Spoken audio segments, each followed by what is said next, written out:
মুর্শিদকে নিজের সন্তানের চাইতেও ভালোবাসা লাগবে, মুর্শিদকে নিজের অর্থ সম্পদের চাইতেও বেশি ভালোবাসা লাগবে, মুর্শিদকে নিজের আত্মীয় স্বজনের চাইতেও বেশি ভালোবাসা লাগবে। আর যদি তুমি এইভাবে ভালোবাসতে পারো তাহলে আল্লাহ তোমার উপর রহমত নাজিল করবে। সুবহানাল্লাহ। আল্লাহর ওলিদের কাছে গেলে মানুষ হেদায়েত হয়ে যায়, মানুষ নামাজি হয়ে যায়। আল্লাহর ওলির কাছে যাওয়ার কারণে যেই লোকটা নামাজ পড়তো না এখন নামাজ পড়ে, আল্লাহর ওলির দরবারে যাওয়ার কারণে যেই লোকটা সুদ খাইতো এখন সুদ ছাইড়া দিছে, আল্লাহর কামেল মুর্শিদের দরবারে যাওয়ার কারণে যারা গুন্ডামি করতো এখন গুন্ডামি ছাইড়া দিছে। তাহলে এই লোকটা যদি আল্লাহর ওলির কাছে কামেল মুর্শিদের কাছে না যাইতো তাহলে ওই লোকটা নামাজ পড়তো না, 500 বছর হায়াত পাইলেও নামাজ পড়তো না। তাহলে এই লোকটা যে অল্প সময় কামেল মুর্শিদের দরবারে আসে, আসার কারণে সে নামাজ পাইছে, আসার কারণে সুদ ছাড়ছে। তাহলে বোঝা যায় কি, এই যে কবি যে বলছে যে 100 বছর নয় 1000 বছরের চাইতে বেশি সব পাওয়া যায়। মিনাশ শাইতানির রাজিম। বিসমিল্লাহির রহমানির রহিম। ইয়া আইয়ুহাল্লাযীনা আমানু لا ترفعوا أصواتكم فوق صوت النبي ولا تجهروا له بالقول كجهر بعضكم لبعض أن تحبط أعمالكم وأنتم لا تشعرون. قال رسول الله صلى الله تعالى عليه وسلم لا يؤمن أحدكم حتى أكون أحب إليه من والده وولده والناس أجمعين. إن الله وملائكته يصلون على النبي يا أيها الذين آمنوا صلوا عليه وسلموا تسليما. حقني درود الشريف. اللهم صل وسلم وبارك على عبدك الرسول الكريم رحمة للعالمين شافع المجرمين سيدنا مولانا ونبينا محمد وعلى آله وأهل بيته وأولاده وذريته وأزواجه وأصحابه وأوليائه وأمته أجمعين كما صليت وسلمت وباركت ورحمت على سيدنا إبراهيم وعلى آل سيدنا إبراهيم إنك حميد مجيد.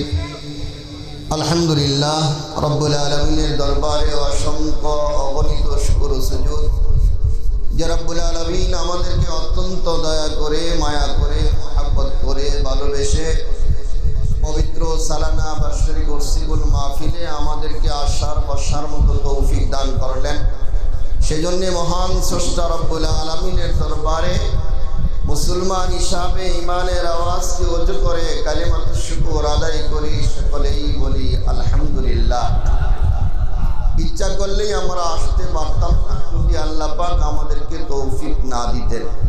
এই জন্য বেশি বেশি করে আল্লাহ তাআলার দরবারে শুকরিয়া আদায় করা লাগবে। কবি বলেন, আগার শুকরে হকতা বরু যে সুমার, আগার শুকরে হকতা বরু যে সুমার, গুজারি নবাশাদ কে আজ হাজার, মুসলমান কর দি আজ খদমাতে পসন্দি,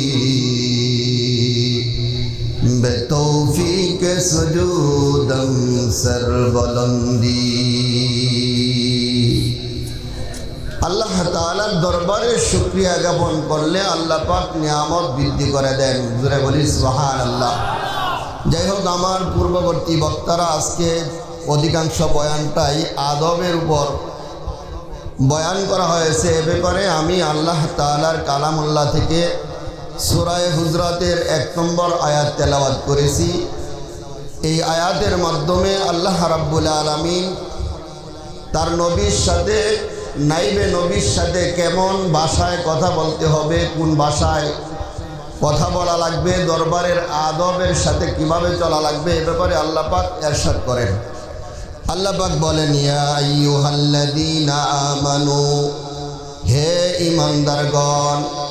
এই কথার মধ্যে আল্লাহ পাক সর্বপ্রথম বান্দাদেরকে ঈমানদার বলে সম্বোধন করলেন।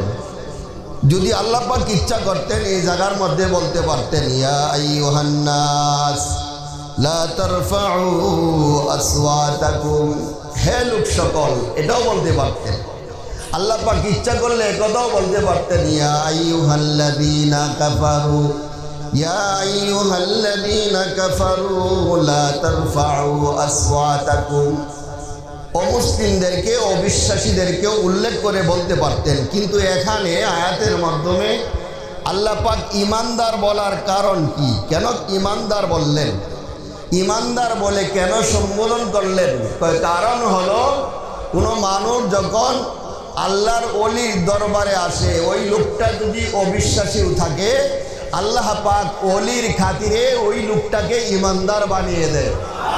আল্লাহর ওলির দরবারে আসার পরে সে যদি হেদায়েতের উদ্দেশ্য আসে, এই লোকটা আর অবিশ্বাসী থাকে না, এই লোকটা বিশ্বাসী হয়ে যায়, এই লোকটা কামেলদার হয়ে যায়, এই লোকটা ঈমানদার হয়ে যায়। এই জন্য আল্লাহ পাক ঈমানদারকে উদ্দেশ্য, মানে ঈমানের কথা বলেছেন, আমানু বলেছেন। না হয়তো আমানু বলতেন না, ইয়া আইয়ুহান নাস বলতেন। কিন্তু এখানে উদ্দেশ্য হলো আল্লাহর ওলির দরবারে আসলে পরে, আল্লাহর নবীর দরবারে আসলে পরে মানুষ আর বেঈমান থাকে না, ঈমানদার হয়ে যায়। ইয়া আইয়ুহাল্লাযীনা আমানু লা তারফাউ আসওয়াতাকুম, আল্লাহ পাক বলে, হে ঈমানদারগণ, লা তারফাউ, তোমরা উঁচু করিও না, আসওয়াতাকুম, তোমাদের আওয়াজকে উঁচু করিও না, ফাওকা সাউতিন নবী, নবীর আওয়াজের উপরে তোমাদের আওয়াজ যেন উঁচু না হয়ে যায়। প্রশ্ন করবেন, হুজুর এটা তো নবীর শানে বলা হয়েছে। আল্লাহ পাক যতগুলি কোরআনের মধ্যে আয়াত নাজিল করেছেন, শুধু নবীকে উল্লেখ করে বলেছেন, কিন্তু এটার উপদেশ হলো পরবর্তী সমস্ত মুমিনদের জন্যে। তো এখন তো নবী নেই, তো এখন কার ব্যাপারে? আল্লাহ রাব্বুল আলামিন নবীকে উঠিয়ে নিয়েছেন, পৃথিবীর মধ্যে নাইবে নবী রেখে গেছেন। নাইবে নবী অর্থ কি? নবীর স্থলাভিষিক্ত। জোরে বলেন সুবহানাল্লাহ। তো এই আয়াতের কার্যকারী এখন নাইবে নবীর উপর আসছে। আল্লাহ পাক বলেন, লা তারফাউ আসওয়াতাকুম ফাওকা সাউতিন নবী, হে ঈমানদারগণ, তোমাদের আওয়াজ যেন নাইবে নবীর উপরে না হয়। ওয়ালা তাজহারু লাহু বিল কওলি কাজহারি বা'দিকুম লিবা'দ। কয় কেমনে? কয় তোমরা পরস্পরে যখন আলোচনা করো, তোমরা যেইভাবে কথা বলো, কামেল মুর্শিদের দরবারে যাইয়া ওইভাবে কথা বলতে পারবে না। কামেল মুর্শিদের কাছে যাইয়া আদবের সাথে সুন্দর ভাষায় কথা বলা লাগবে। কে শিক্ষা দিলেন? আল্লাহ পাক নিজেই শিক্ষা দিলেন। কয় যদি করো, আওয়াজকে যদি উঁচু করো, তাহলে কি হবে? আল্লাহ পাক বলেন, আনতাহবাতা আমালুকুম, এরপরে যদি তুমি আল্লাহর হুকুম না মানিয়া যদি কামেল মুর্শিদের আওয়াজের উপরে যদি তুমি আওয়াজ করো, তাহলে তোমার আমলগুলি বরবাদ হয়ে যাবে, নষ্ট হয়ে যাবে। ওয়া আনতুম লা তাশউরুন। কয় হুজুর কেমনে বাতিল হবো একটু দেখতে চাই। আল্লাহ বলে, তোমাদের আমলগুলি এমনভাবে নষ্ট হয়ে যাবে, তোমরা টেরও পাবে না। এই আয়াতের তাফসীরের মধ্যে বলে, হযরতে ওমর ফারুক রাদিয়াল্লাহু তাআলা আনহু মসজিদে নববীর মধ্যে দুইজন ব্যক্তি কথা বলতেছিল, বেয়াদবিমূলক কথা বলতেছিল। হযরতে উমরে ফারুক রাদিয়াল্লাহু তাআলা আনহু জিজ্ঞেস করলেন, তোমাদের বাড়ি কোথায়? ওই দুইজন লোক বলল, আমাদের বাড়ি হলো তায়েফের মধ্যে। হযরতে উমর রাদিয়াল্লাহু তাআলা আনহু বলে, তোমরা যদি মদিনা মক্কার হইতে আমি তোমাদেরকে বেত্রাঘাত করতাম। কেন? যে তুমি মসজিদে নববীর মধ্যে আইসা তুমি বেয়াদবি করতেছো, এই জন্য তুমি যদি বাহিরের লোক না হইতে তাহলে তোমাকে বেত্রাঘাত করতাম। এতে বোঝা যায় দরবারের লোকেরা অনেক নরম হয়, বাহির থেকে যারা আসে না বোঝার কারণে তাদের আচার ব্যবহার একটু অনেক সময় সমস্যা হয়ে যায়, তাই না? এই জন্য হযরতে উমর বলে, তুমি যেহেতু স্থানীয় না এই জন্য তোমাদেরকে মাফ করে দিলাম।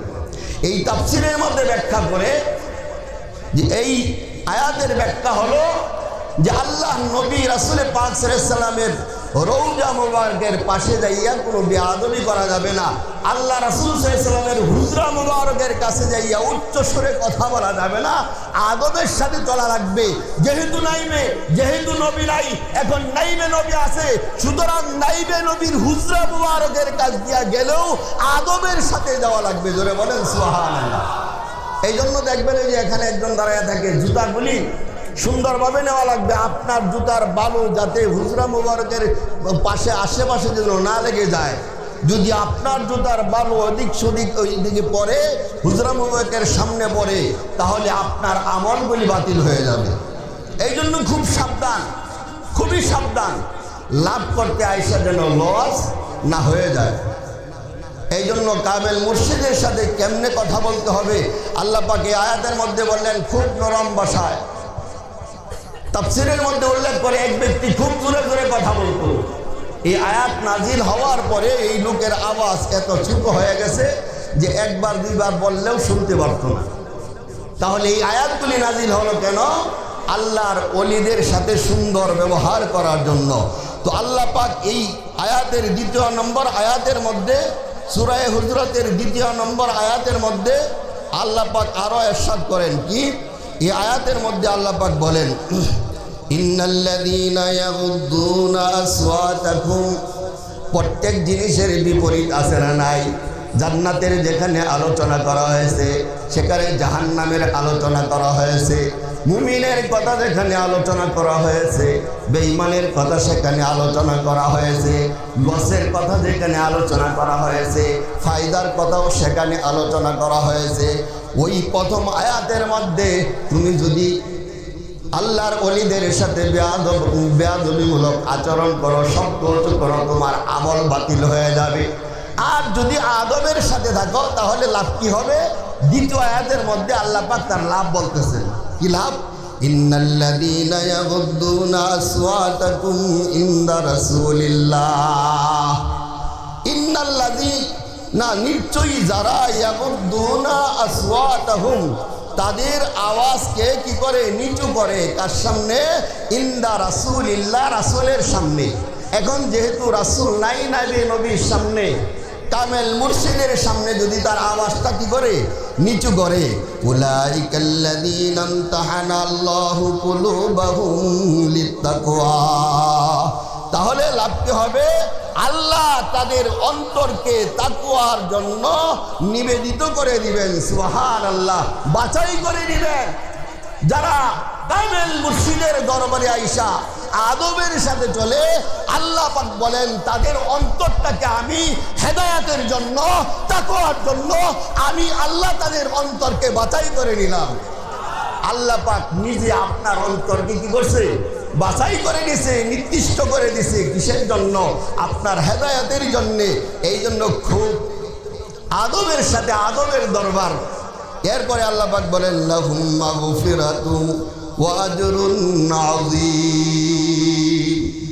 2 নম্বর, এরপরে 2 নম্বর কাজ হলো আল্লাহ বলে তোমার অন্তরগুলোকে তো আমি হেদায়েতের জন্য নির্বাচিত করে নিলাম। 2 নম্বর হলো লাহুম মাগফিরাতুন, তাদেরকে আমি ক্ষমা করে দিলাম। কি করলাম? ক্ষমা করে দিব। কামেল মুর্শিদের দরবারে আইসা যারা আমল আদবের সাথে থাকতে পারবে, এই জন্য কামেল মুর্শিদ বলেন যে একটু তাজিম 100 বছরের ইবাদতের চাইতে উত্তম। কেন? এই দরবারে যদি 10 দিন আমি আদবের সাথে থাকতে পারি, কে বলে? আল্লাহ নিজে বলে লাহুম মাগফিরা, আমি আল্লাহ তাদের জীবনের গুনাহগুলি মাফ করে দিয়া তাকে বেগুনা মাসুম করে বাড়িতে ফিরে দিব। বেগুনা মাসুম হয়ে আমরা বাড়িতে যাইতে পারবো। সুবহানাল্লাহ। লাহুম মাগফিরাতুন ওয়া আজরুন আযীম।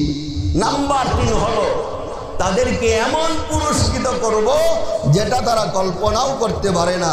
সুবহানাল্লাহি ওয়া বিহামদিহি। এই জন্য খুব কঠিন ব্যাপার হলো যে এই দরবারে আসে আদবের সাথে থাকতে হবে। আদবের সাথে যদি থাকতে পারি তাহলে আল্লাহ পাক কি করবেন? আমাদের গুনাহ মাফ করে দিবেন, পুরস্কৃত করবেন। আরেকটা আয়াতের মধ্যে আল্লাহ পাক বলেন, দরবারে আইসা যদি তুমি মেনে নাও, বায়াত গ্রহণ করা মানে কি? বায়াত গ্রহণ করা মানে অঙ্গীকার গ্রহণ করা। তুমি যদি বায়াত হইতে পারো, অঙ্গীকার গ্রহণ করতে পারো, কোন অঙ্গীকার?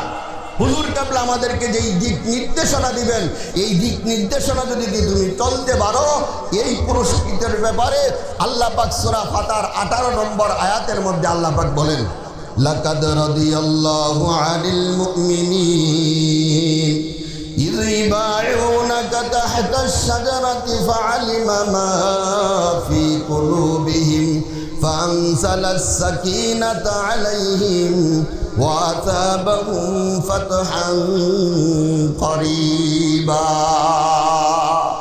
আল্লাহ পাক বলেন, লাকাদ নিশ্চয়ই রাদিয়াল্লাহু, আল্লাহ সন্তুষ্ট হয়ে গেছেন। সন্তুষ্ট হবেন না হয়ে গেছেন? সন্তুষ্ট হয়ে গেছেন কার প্রতি? আনিল মুমিনিন, যারা মুমিন, যারা মুমিন তাদের প্রতি কি হয়ে গেছে? সন্তুষ্ট আল্লাহ পাক হয়ে গেছে। আমি পূর্বের আয়াত আগেই বলেছি, যারা আল্লাহর ওলির দরবারে আসে এরা মুমিন হয়ে যায়। এজন্য আল্লাহ বলেন, আমি ওই মুমিনদের প্রতি শুধু পুরস্কার দিব না, শুধু গুনাহ মাফ করব না, বরং সবচেয়ে বড় যেই জিনিসটা সেটা হলো মানুষের যার কাছে যেটা চায়, সন্তুষ্টি চায়। সন্তুষ্টি চায় না? বাবা সন্তানের কাছে বাবার সন্তুষ্টি চায়, স্ত্রী তার স্বামীর কাছে স্বামীর সন্তুষ্টি চায়, মুরিদ তার পীরের কাছে পীরের সন্তুষ্টি চায়, বান্দা তার আল্লাহর কাছে আল্লাহর সন্তুষ্টি চায়। সুবহানাল্লাহ।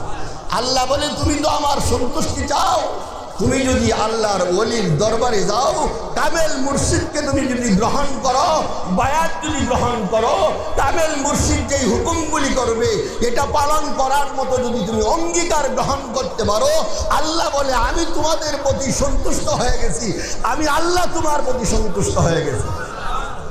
আর কি?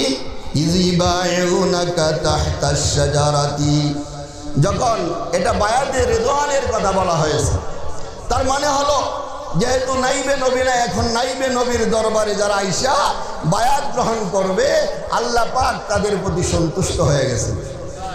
ফালিমা মা ফি কুলুবিহিম।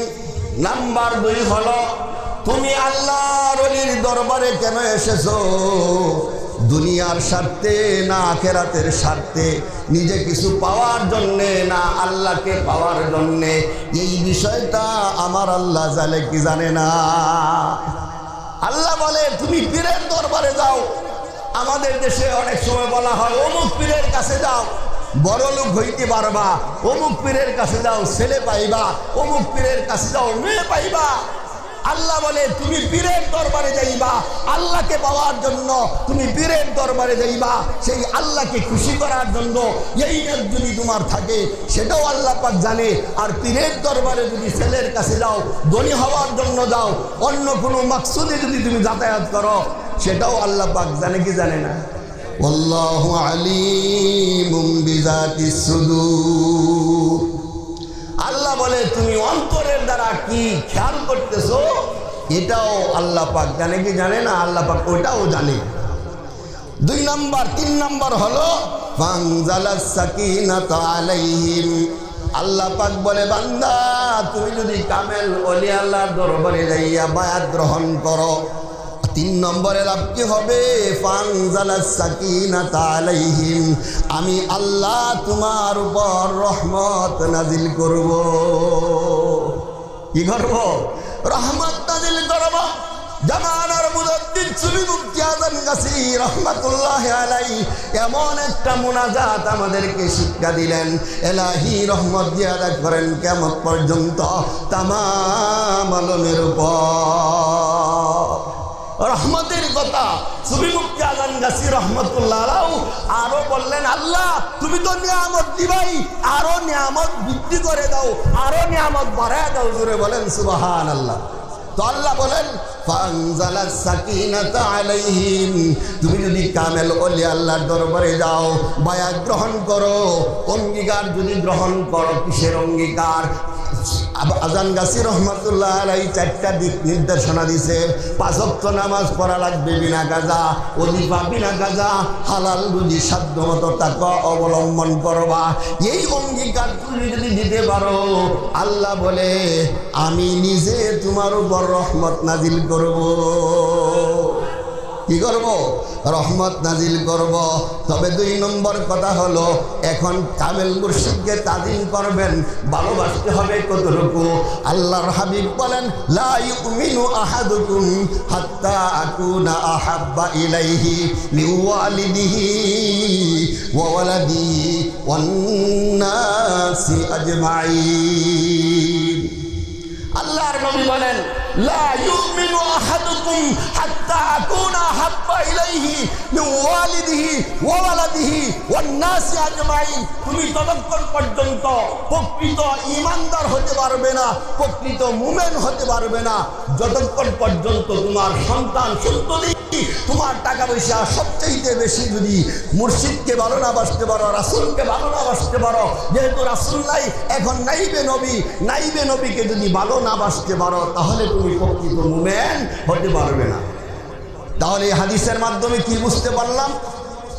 মুর্শিদকে নিজের সন্তানের চাইতেও ভালোবাসা লাগবে, মুর্শিদকে নিজের অর্থ সম্পদের চাইতেও বেশি ভালোবাসা লাগবে, মুর্শিদকে নিজের আত্মীয় স্বজনের চাইতেও বেশি ভালোবাসা লাগবে। আর যদি তুমি এইভাবে ভালোবাসতে পারো, তাহলে আল্লাহ তোমার উপর রহমত নাজিল করবে। সুবহানাল্লাহ। এই জন্য আল্লাহ পাক এই আয়াতগুলি নাজিল করলেন, অর্থাৎ এই কামেল মুর্শিদের কেমনভাবে তাদের সাথে আচরণ করা লাগবে এই ব্যাপারে কথা বলেছেন। আমার ভাইয়েরা, আমার পূর্বে অনেক বক্তারা এই ব্যাপারে আলোচনা করেছেন। এই জন্য কামেল ওলি আল্লাহর দরবারে যখন যাব, তো এগুলি আমল করার জন্য চেষ্টা করব। বয়ান শুধু বললেই হবে না, আর শুনলেই হবে না, আমল করার নেপ থাকবে নাকি? আল্লাহ পাক আমাদের আমল করার তৌফিক দান করেন। আর কবি বলেছেন যে কেউ যদি আল্লাহর ওলিদের সাথে অল্প সময় সহবতে থাকে, 100 বছরের বেশি ইবাদত, তার বেরি ইবাদতের সব তার আমল নামায় লেখা হয়। একজন জিজ্ঞেস করছে বড় একজন আল্লাহর ওলিকে, হুজুর এটা কিভাবে সম্ভব যে অল্প সময় আল্লাহর ওলির সাথে সময় কাটালে 100 বছরের বেরি ইবাদতের চাইতে বেশি সব হবে? তিনি উত্তর দিলেন, এটা তো যিনি কিতাব লিখছে এটা কম লিখছে। আমি যদি এই কবিতাটা লিখতাম, তাহলে 100 বছর না 1000 বছরেও এর চাইতে বেশি ফজিলত সে উপার্জন করতে পারবে। সুবহানাল্লাহ।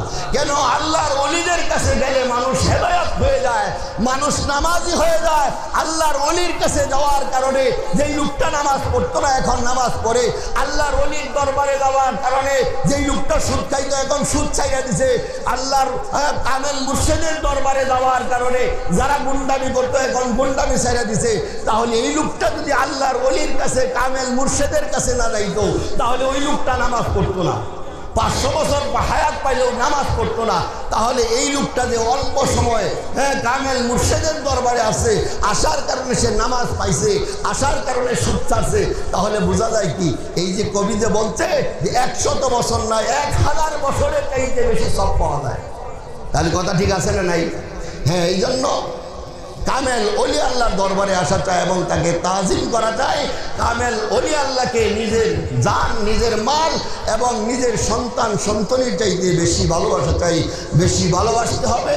আল্লাহ রাব্বুল আলামিন আমাদের সবাইকে, আমাকে এবং আমাদের সবাইকে যেন কামেল মুর্শিদের লক্ষ্যে কদমে আমরা চলতে পারি।